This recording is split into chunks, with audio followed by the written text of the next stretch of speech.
noble as the United States. Whatever challenges come before us, I will always believe our nation's best days lie ahead.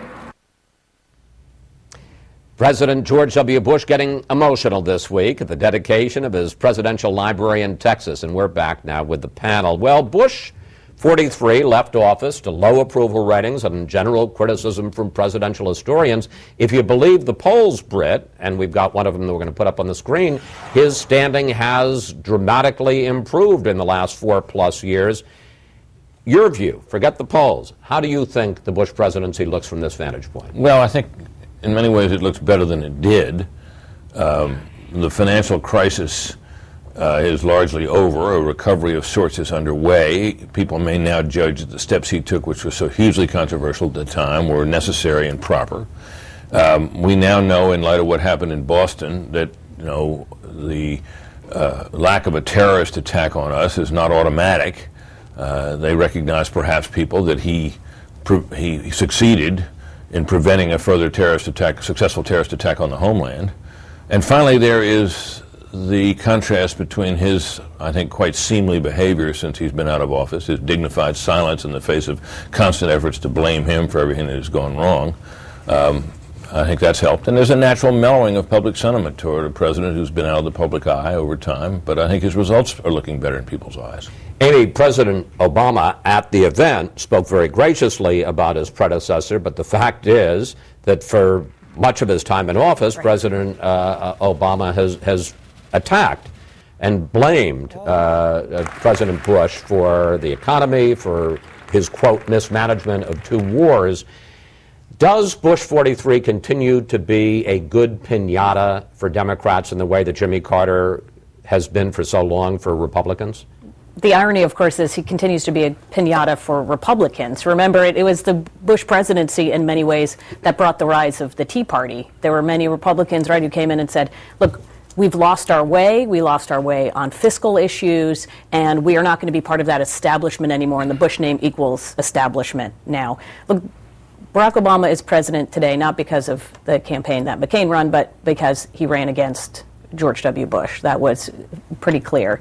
But I think the interesting thing about that dedication, and it goes back to the points that we were all making around the table earlier, is the fact that the term Afghanistan and Iraq were never uttered. They're out, not by George W. Bush, not by anybody who spoke there. So his legacy is still defined by Iraq and Afghanistan, and yet, even at that dedication, it's not something that is talked about. That's going to take much longer time in terms of history. In terms of the day-to-day, I think that, it is now President Obama's economy. It is now President Obama's presidency. Those attacks don't hold as much weight. Bill, the dedication of the library, of course, comes just after, as Britt pointed out, the biggest terrorist attack on the homeland since 9/11. Does that change people's view of President Bush, the fact that on his watch, after 9/11, he kept the country safe? Yeah, I think it could. And I do think it's funny, I didn't know that Iraq hadn't been mentioned at all. It should have been mentioned. And one thing above all should have been mentioned, the surge. That was a courageous act by an American president in the national interest against public opinion, against what would probably be perceived as his own and his party's political interests, bitterly attacked, savaged by the Democrats in Congress. He sustained it when people thought he couldn't. It was the right thing to do. It worked. It unequivocally worked. When he left office at the end of 2008, Iraq was stable and safe. And if he had followed the Democrats' opinions, Iraq in 2007 would have been what Syria is today, but worse even, actually, and the consequences would have been catastrophic. So everyone else can avoid talking about Afghanistan. And Afghanistan, incidentally, was that a controversial war? Did I miss the Democrats' efforts from 2001 to 2008 to get us out of Afghanistan? I mean, we can rewrite history now and pretend, we can't talk about Afghanistan and Iraq. They were so controversial. In both cases, he did the right thing, and the surge was a genuinely courageous and admirable thing to do. Writ large, do you agree on Iraq? Well, I think the surge was a brave call in both a political and an operational sense for many of the reasons Bill said, but it's undeniable that was a move he made to salvage a war that wasn't working and that had not worked out the way he and his advisors foresaw that it would. There's no getting around that. But again, it's true. You can always, it's easier politically sometimes to cut and run. So I give him some credit for the surge, as Bill does. You know, that poll number, the 47 to 50 we saw, that could just reflect the polarization of the country. You know, the 50-50 America. Yeah, you tell Americans... He's up 40. I mean, it's a 40% increase over the approval rating he enjoyed when he left office. He was down 33 points when he left office. Now he's down 3 points. Anyway, your thoughts. I want to get your sense, the strengths, the weaknesses of the Bush presidency. Well, you know, we haven't talked much about the economy, except to the extent that I think Bill's right on TARP. That was something that he sort of had to do, again, like the emergency, and it worked. It worked much better than a lot of people thought. But And I think President Obama continued it. yes, but I think And takes credit for it. what I was going to say